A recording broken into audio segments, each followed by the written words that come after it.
Olá, bem-vindos a mais um vídeo aqui no canal Ricardo de Paris. Eu sou o Ricardo e hoje temos mais um capítulo do livro O Minotauro de Monteiro Lobato.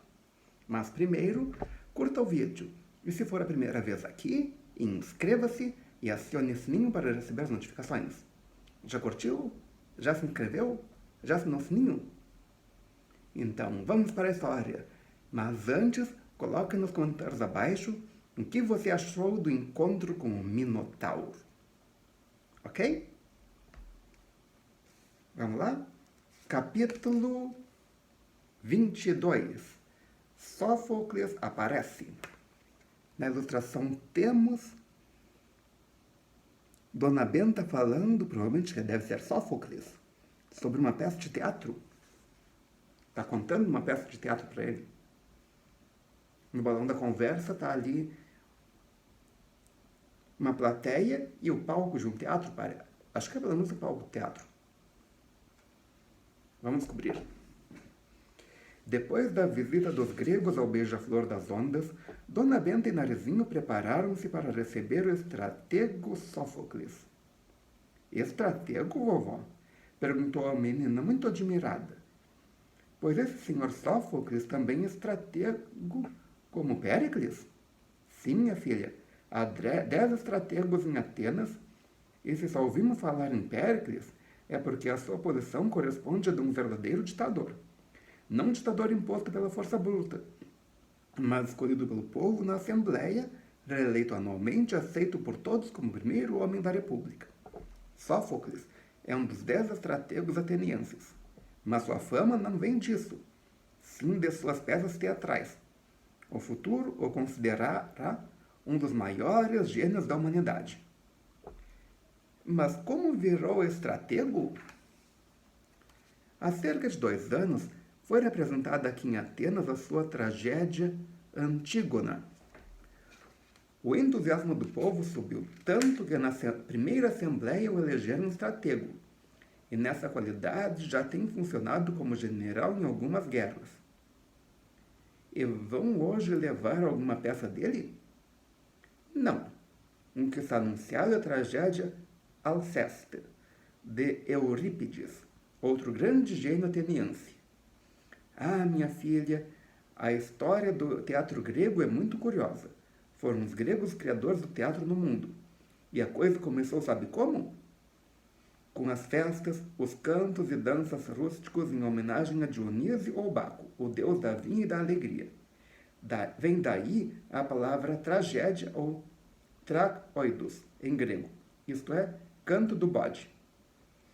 Que tem os bodes com isso? É que os cantadores e dançadores eram homens disfarçados em sátiros ou bodes, como os gregos diziam. Mas a festa foi mudando, foi se aperfeiçoando e acabou virada no teatro como temos aqui e também em nosso mundo moderno.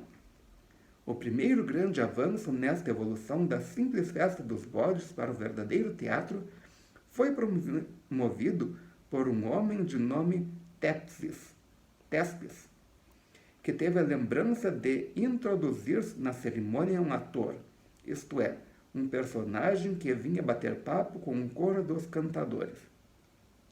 Teatro é diálogo, e para haver diálogo torna-se preciso que haja 2 lados, um que fala e outro que responde. Antes de Tespes, só havia cantos, porque o coro não podia dialogar consigo mesmo. Mas podia monologar, disse a menina. Sim, mas no monólogo não há ação, movimento. E teatro é isso, diálogo, ação, movimento. De modo que a grande coisa que é a arte teatral saiu de um ovo de Colombo. A ideia de Tespes de pôr um personagem a discutir com o coro. Interessante, tudo na vida é sempre um ovo de Colombo. Depois da entrada em cena do primeiro ator, a coisa se tornou fácil. Como na América. Depois de Colombo descobrir a primeira ilha, todo o continente americano foi surgindo. E quais os grandes homens do teatro grego? O primeiro grande nome que aparece é o de Frínico, do qual só conhecemos o nome das tragédias porque nenhum escapou à destruição. Aparece depois Prátinas, cujas obras também se perderam. E por fim surge Ésquilo, um grande gênio. Escreveu 90 tragédias, das quais só 7 chegaram até nós, e ganhou 28 prêmios. Ésquilo ficou no teatro como o Sr. Péricles ficou na política. O número 1, o homem que ninguém discute. Mas um dia apareceu Sófocles e derrotou-o. Você conhece alguma outra peça grega que tenha aparecido mais recentemente? Alguma que tenha sido descoberta, guardada em algum arquivo ou coisa parecida? Se já, coloque nos comentários aqui embaixo. É então Sófocles maior que Ésquilo? Não, minha filha. Sófocles venceu porque era menos terrível, mais humano, e o povo de Atenas já não suportava a atroz violência dos dramas de Ésquilo. Tão terríveis eram suas tragédias que sempre se davam desastres nas representações. Crianças que morriam de susto, mulheres que desmaiavam. Que horror!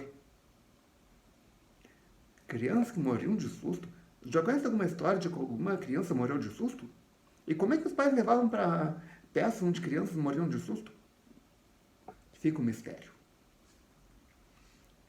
Sófocles sucedeu a Ésquilo na glória. Estreou com a tragédia Triptólemo, que foi premiada apesar de concorrer com uma de Ésquilo. Sófocles produziu 113 peças, entre tragédias e dramas, das quais se salvaram apenas 7. Tudo mais foi devorado pelo monstro da destruição.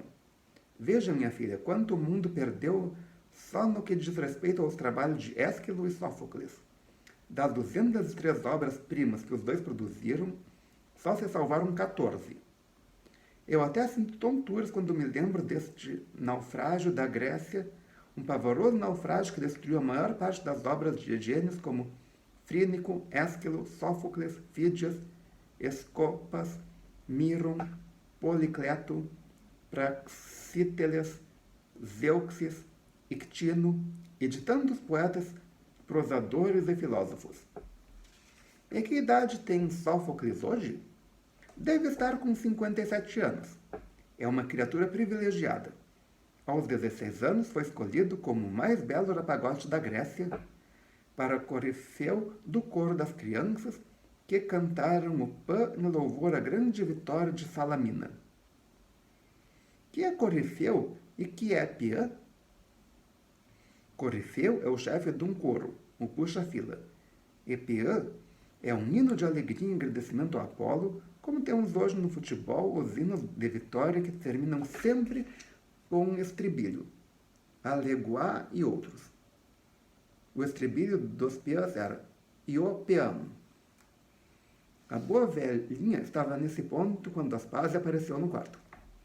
Viva, disse a esposa de Péricles, Sófocles já veio.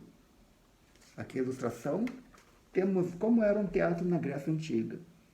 A plateia em volta, um semicírculo, e no centro um círculo que era o palco.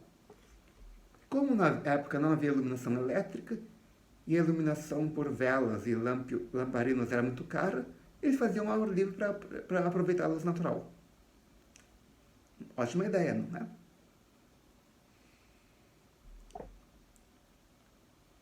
Dona Benta assanhou-se, arrumou as pregas de sua túnica grega, deu uma olhadela ao espelho de prata e foi receber Sófocles. A conversa da dona do pica-pau amarelo com o grande trágico ateniense foi dessas coisas que na vida moderna chamamos do outro mundo. E para reproduzi-la inteira teríamos de escrever um livro maior que este. Jamais houve duas criaturas que se entendessem melhor e mais entusiasmassem uma com a outra. Conversaram sobre tudo, principalmente sobre o teatro grego e o moderno. Dona Benta contou-lhe que era o teatro moderno e discorreu sobre o cinema, o último galho saído do canto do bode. O que você acha que conversaram? Coloque nos comentários aqui embaixo alguma coisa que tenha conversado, um diálogo, qualquer coisa. Estou curioso para ver o que vai aparecer. Sim, disse ela, porque foram os sátiros com os seus cantos que deram origem a tudo, e quanto a quando lá no mundo moderno vejo em cena Wallace Berry ou Lionel Barrymore, ou mesmo a encantadora Shirley Temple, meu pensamento mergulha no passado e recorda os bodes gregos. Você conhece algum desses? Como é que é o nome? Wallace Berry, Lionel Barrymore ou Shirley Temple? Se conhece, coloque nos comentários aqui embaixo algo sobre esses três. Ou um deles, pelo menos. A evolução do teatro é contínua, diz Sófocles. Hoje temos aqui Eurípides e Aristófanes, dois autores inimigos, mas ambos dotados de gênio. Um é a sátira, é o cômico, mas ambos e o outro é a inquietação, a dor, desespero. Eurípides, que nos dá hoje o seu 7º drama, Alceste, pinta os homens como eles são. Eu, na minha obra, pintei-os como deviam ser. Isso são palavras históricas do autor. Ou seja, melhor, do autor grego, claro. Dona Benta sentiu um peso na alma de Sófocles, percebeu que ele já era passado, que o futuro estava com as inquietações de Eurípides. Por que não trouxe para visitar-me? Oh, Eurípides é quase um misantropo. Foge de qualquer convivência humana. Não conheço criatura mais arredia. As pazes contou a Sófocles a visita ao beija-flor e os assombros que vira por lá. O mais prodigioso, disse ela, foi o que eles chamam fósforo. Quer ver? E foi buscar a caixinha de fósforo trazida do iate. Discou um. Fogo, hein? Disse ela com os olhos a faiscarem, numa alegria de criança. Pela simples fricção dessas cabecinhas escuras na lixa da caixa, e rompe a chama. Não é o prodígio dos prodígios? Sófocles ficou de olhos parados. Pobre Prometeu, murmurou depois de um silêncio. Tanto trabalho, tanta dor para dar aos homens um elemento que no futuro iria dormir em caixinhas, totalmente escravizado aos homens. Vovó, são horas, veio dizer Narizinho.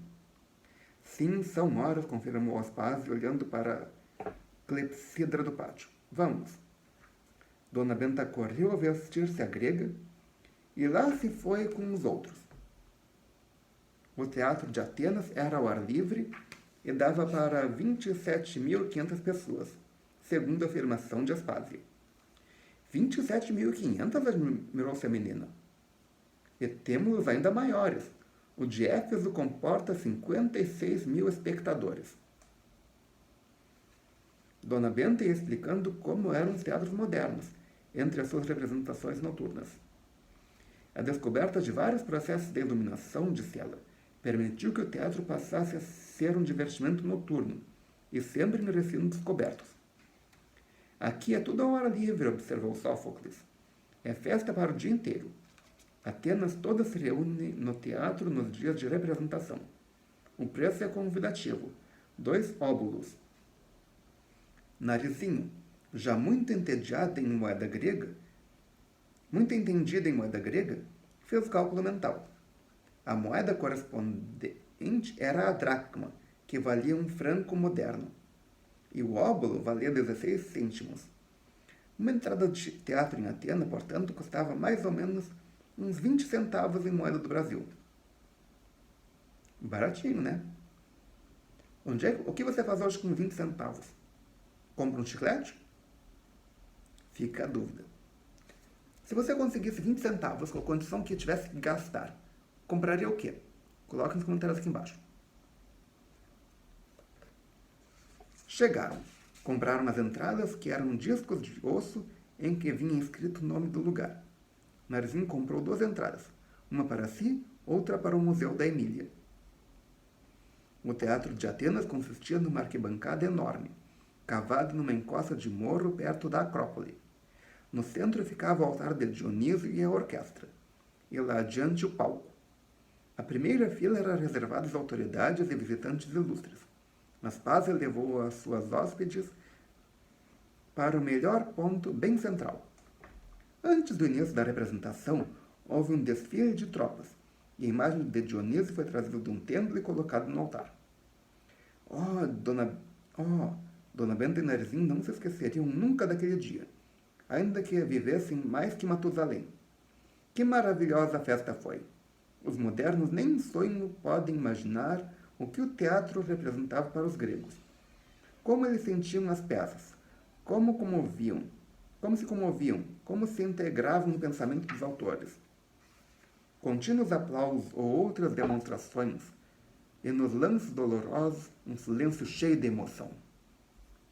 O que Narizinho mais estranhou foi o uso de máscaras pelos atores e de uns coturnos altíssimos que os fazia gigantes, e ainda colchoavam um corpo sob as vestes, para se aumentarem de volume.